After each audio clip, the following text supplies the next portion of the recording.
So there's something that this is super important. So there's an issue with the EPA and the legality of modifying a car that was originally intended to be street driven. Everybody's been making videos about this, but it's really is that important. If you ever want to take a car and do any modifications to it, and the car was originally purchased as a titled vehicle, the EPA would like to stop that from happening. And basically, what they're trying to do is they're trying to say that any road going vehicle that had any type of emission control device should be banned from anything other than using it as a personal transportation that should never be touched. So clearly, that's a problem. It shouldn't even be only a problem for automotive enthusiasts.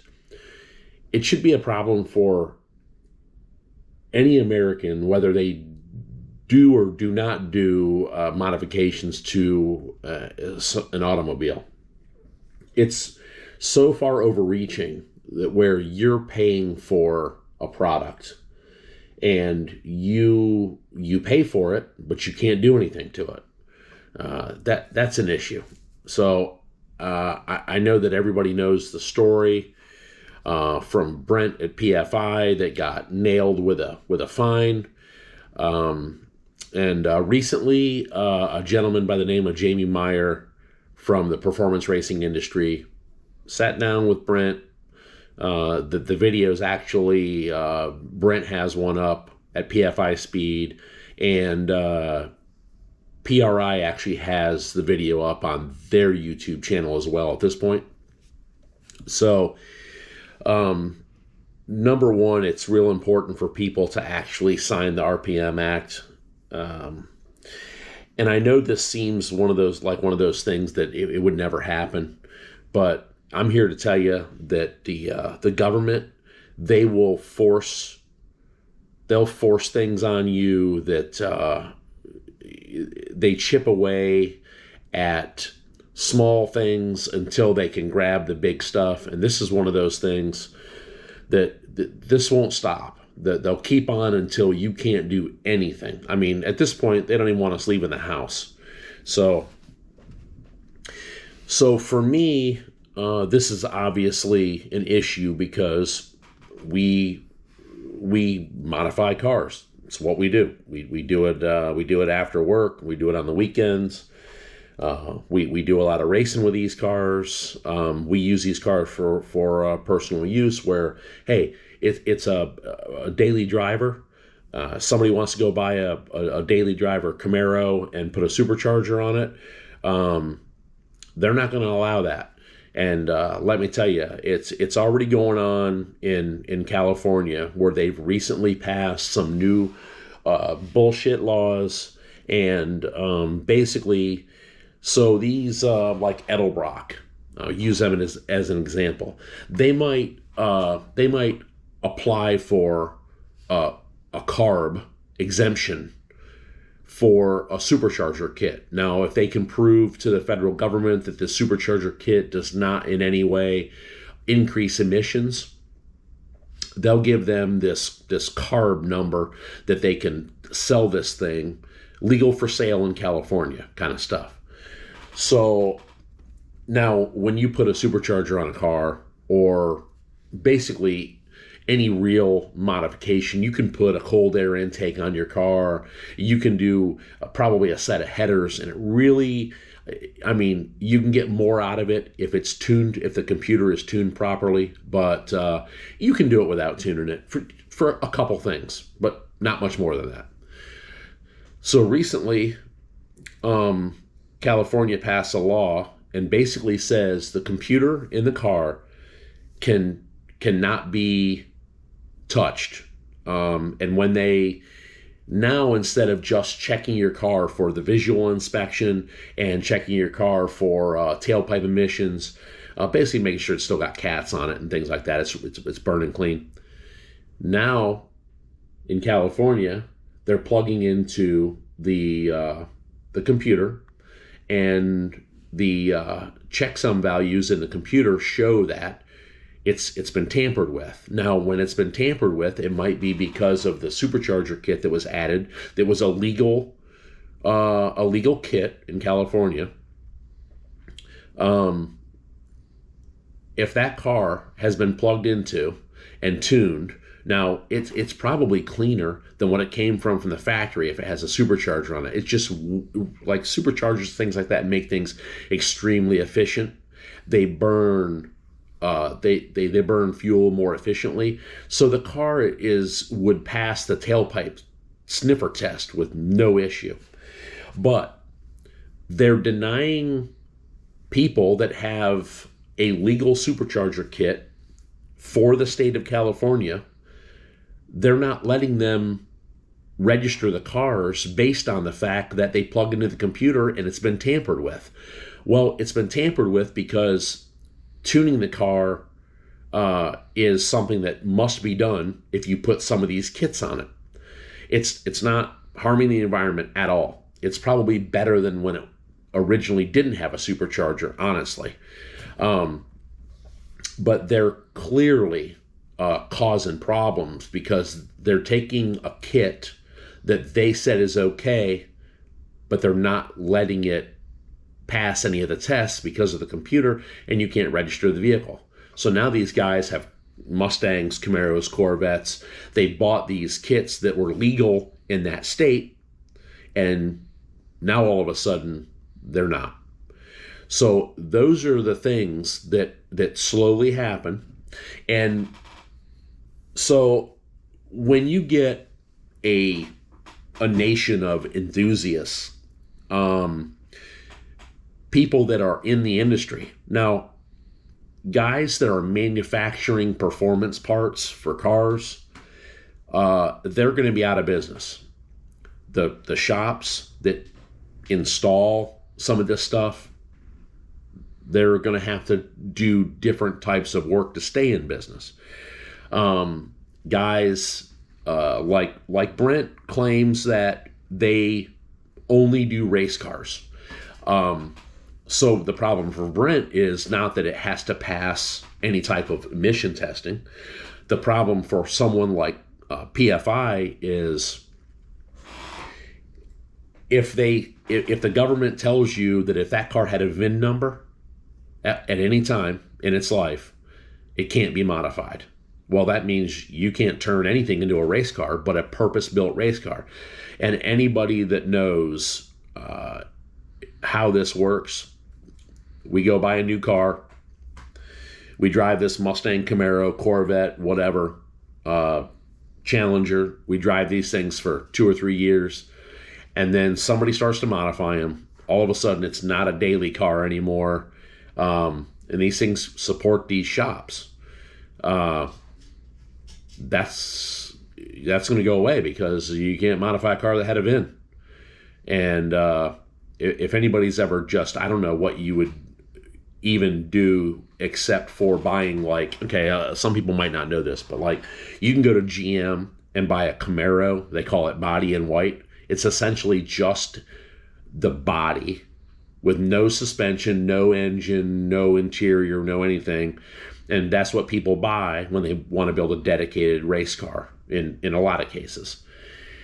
Well, that is extremely expensive. You have to buy all the trick suspension parts. You got to buy the body. You got to buy any type of interior that you may or may not want. I mean, it's like you buy a car and finance it. You make payments on it. You modify it a little bit here and there. Then you get it paid off, and you kind of turn it into a track car or something. You won't be able to afford to do that anymore because you can't go buy a body in white and all the parts on monthly payments. It don't work like that. So this stuff can be beat if everyone stands together. And in this case, there's a possibility that someone like the performance racing industry can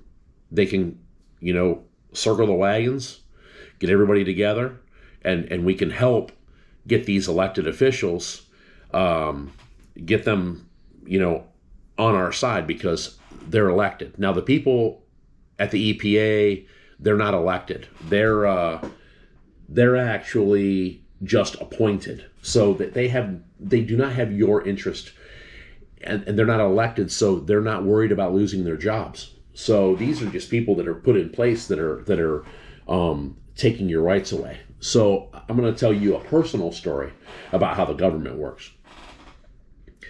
And this is for one guy that's never going to get anyone to fight for him. We can all get together, sign the RPM Act, and make this stuff go away. I've had on multiple occasions, more than one occasion, at our family business. I'm going to use one example. So we're going about our business, doing our thing. We got a payroll company. A lot of people are familiar with payroll company. You use a payroll company because they have a lot of people that are under their umbrella that you can save money on, like workers' comp insurance. It's like, instead of me buying workers' comp for 10 people, they're buying workers' comp for thousands of people because it's a huge group. So they get a deal. They give you a deal. They make a little money off the processing. They make a little money on the backside of everything. It's all good. So we had a payroll company. And when we first started our business, we were not a corporation. We were a partnership. So we had an EIN number, a tax ID number from when we started the business. Well, after we were in business for a few years, we decided that was not our best option. We needed to be a corporation, actually an S corp. So we had to redo the paperwork, and we got new EIN numbers, tax numbers, all that stuff was given to the new existing business, but it was like it was new again. So the payroll company somehow ended up with our old paperwork from when we were a partnership. They put those numbers on our like tax forms or our payroll stuff or something. We didn't do anything wrong. We didn't owe the government one dime. We were 100% paid. We've always been 100% paid. Never had a problem. They accidentally put some wrong numbers on a piece of paper that went to the government for some tax stuff. There was no taxes owed. It was just the wrong number. And it was clearly our old number. Like, if anyone would have just looked for 2 seconds at us as a business and where we were prior to where we are, they would have clearly saw that was our number, and they could have just said, hey, is this a mistake or what's going on? Nope, they don't operate that way. So because someone else, the payroll company, put the wrong number on a form, our old number, they decided that they were going to penalize me. And the penalty was it's kind of weird because it's the exact same penalty that PFI got. It was an $18,000 penalty for, that's like a magic number for them, must be. $18,000 penalty for the wrong number being put on a piece of paper. And you know what? They never even told us. They never tried. They never asked us about it. They never did anything. Here's what they did. They watched our bank accounts. Now, as a business, you have multiple accounts. You have payroll accounts, you have operating accounts, you have whatever.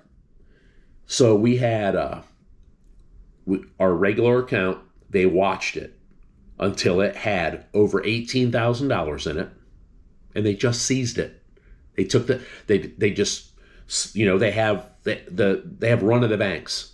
They called the bank or whatever, said, we're seizing this bank account, and whatever. So my wife is, she's in the bank all the time, dealing with the people at the bank. One of the people at the bank, probably the bank manager, called my wife on the phone as a courtesy and just said, listen, I don't know what's going on, but the government just seized one of your bank accounts.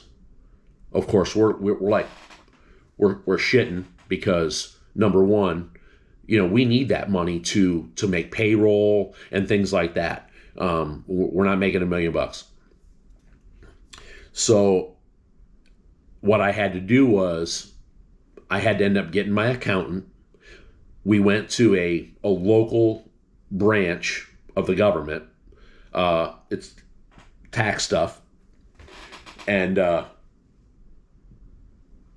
so I got to pay an accountant to sit in this office. We have to produce documents. We got to do all this and fight to get our money back. Now, they don't give you your money back in 15 minutes. Like, it takes a while to get anyone to respond.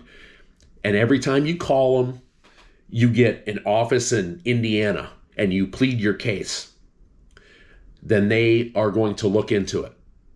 Well, no one gets back with you. You call a week later, and then that same number that you called goes to somewhere in Texas.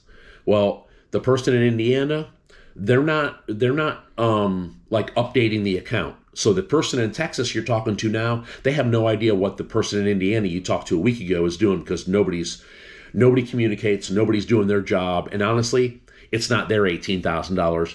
They don't care. They get their check on Friday, and they really just, we were just bothering them, essentially. So eventually, we got our money back, but it's tough to go through to run a business when you got no money. So here's the point: the government, that they do whatever they want. Put your money in the bank. Hey, it might be missing tomorrow, and you're not even going to get a courtesy call or a reach around or anything. So I was one guy, and no one cared about my plight. I was one guy fighting. And listen, the guy down the street, he don't care that they took my money. He's got his own problems with whatever. But in this case, the EPA, we can actually do something about this. We can help the people that are in this industry. And let me tell you, I'm speaking from experience, because I used to own an automotive performance business that I didn't have it for too long. And listen, I understand what the government's doing. They don't want us cutting cats off. They don't want us running around with just belching, noxious fumes and O2 out of the tailpipes. We get that. No, I mean, I don't really think anybody wants that, but nobody's cars run that bad anyway. But it's real, and when the government decides they're gonna get you, they're going to get you. So everybody, as an enthusiast, as a citizen that don't want your rights taken away, get behind performance racing industry, get behind all the guys with the shops. I don't deal with that anymore. So my issue is, hey, we do automotive stuff, and we love the sport no matter what. I don't care if you're running your car on dirt. It's a rally car. I don't care if you're drifting. I don't care if you're road course. I don't care if you're half mile, whatever stuff, or drag racing. It doesn't matter what it is. Basically, we're all in the same group here, and they're going to take it all away from everybody.